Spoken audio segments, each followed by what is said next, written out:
Hey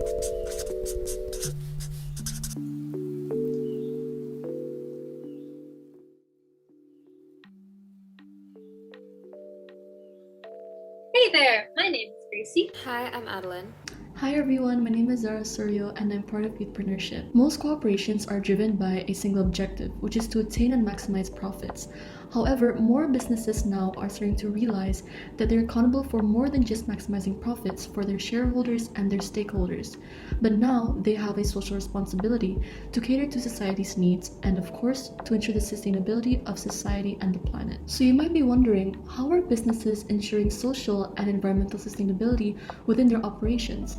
Well, there's a term for it called CSR, or Corporate Social Responsibility. According to the Harvard Business Review, CSR is the idea that a business has a responsibility to the society that exists around it. So when breaking down these terms, corporate is a term that refers to a large company, and social responsibility is the practice of producing goods and services in a way that is not harmful to society or the environment. The ultimate goal of CSR is to combine and ensure the sustainability of three elements within a business's operations, which are economic progress, social justice, and environmental preservation. So depending on the sector in which the business is operating in, the implementation along with the challenges and the benefits that the business attains of CSR differ from company to company. So now let's move on to the types of CSR. CSR is typically broken down into four categories. We have environmental, philanthropical, ethical, and economic responsibility. Environmental responsibility is one of the most common forms of CSR, and it basically refers to the belief that organizations must behave as environmentally friendly as possible. So businesses must aim to reduce pollution and greenhouse gas emissions, lessen the usage of single-use plastics, increase reliance on renewable energy, and offset any negative environmental impacts.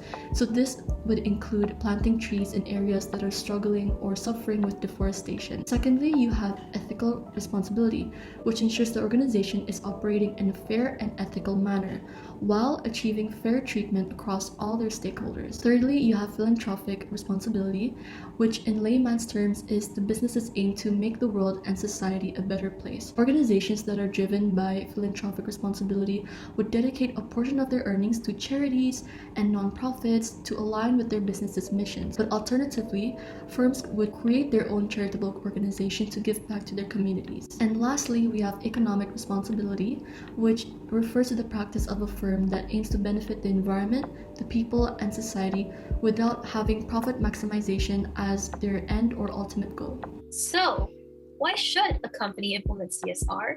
And why is it so important? Well, companies in today's day and age are increasingly ramping up their focus on social responsibility.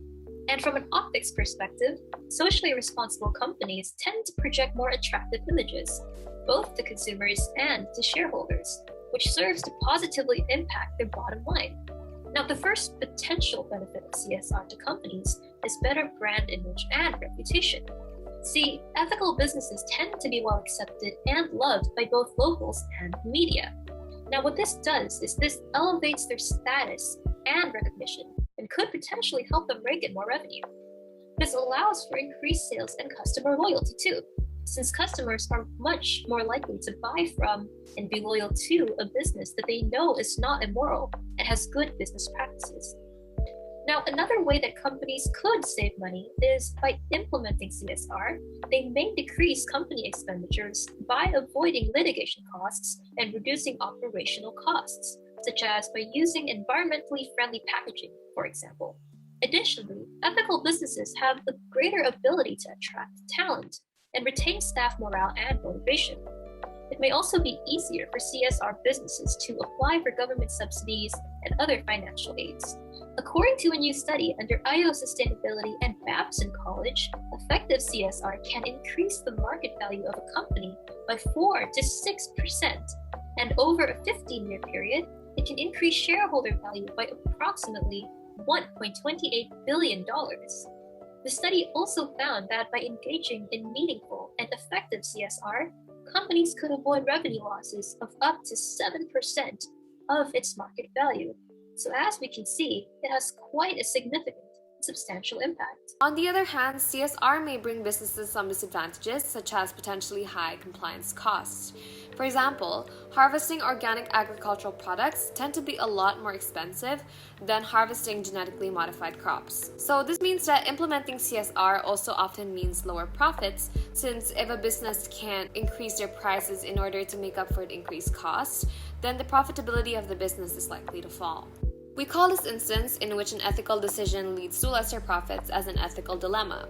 CSR and ethics are all subjective, as what is deemed right or wrong depends on the beliefs and principles of every individual in society.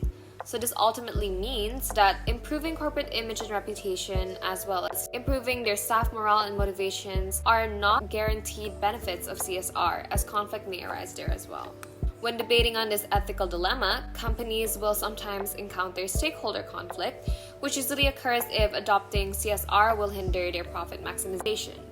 The stakeholders opposing CSR are typically the speculative shareholders and financial investors, as they are more concerned with short-term profits rather than the long-term impacts of CSR. However effective or not, it plays an important and much-needed impact on the community. The UN Sustainable Development Goals, such as eliminating unethical labor practices, namely child labor and slavery, as well as the different forms of environmental protection, such as installing renewable energy sources and purchasing carbon offsets, are often key aspects of CSRs.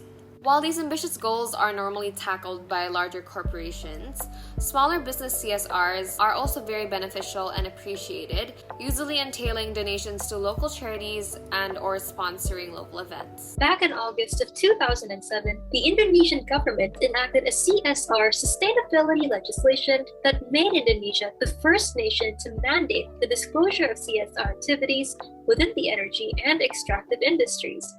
As an example, Indofood, one of the largest food product manufacturers domestically within Indonesia, has provided research funds to 63 students from 33 state universities, in addition to subsidizing 12 private universities through the Indofood Research Nugraha Program, or the IRN, for the 2019-2020 period. Now, as part of its CSR program, the IRN has chosen to adopt the theme of educational availability, an example of philanthropic CSR, which can be defined as actions that are in response to society's expectations that business be good corporate citizens. It has provided a total research fund for students who are conducting necessitated research for their bachelor's degree, amounting to 2.2 trillion rupiah. All in all, IRN is a corporate social responsibility that revolves around human resource development. This program is open to undergraduate students who are completing their final assignments from various majors. The objective of this research is local food resources coming from land or sea, with research fields covering food technology, nutrition and public health, production technology, agricultural cultivation, animal husbandry, fisheries, marine affairs, as well as social, economic, and cultural fields. In today's day and age, governments from all over the world still fight to push businesses towards implementing CSR, because the reality of the matter is that in too many cases, the only CSR a company has is to maximize its profits. It may even go to great lengths to greenwash themselves so as to be seen in better light. With total assets amounting to 96.198 trillion rupiah as of 2019, Indofood is an uber example of a CSR corporation that can thrive. Hopefully, in the near future, giant corporations follow in Indofood's footsteps. Well, that's it from us in Youthpreneurship. Remember that goodness is the only investment that never fails. And in today's day and age, because we have choice, choose to be smart consumers. And always remember the importance of corporate social responsibility.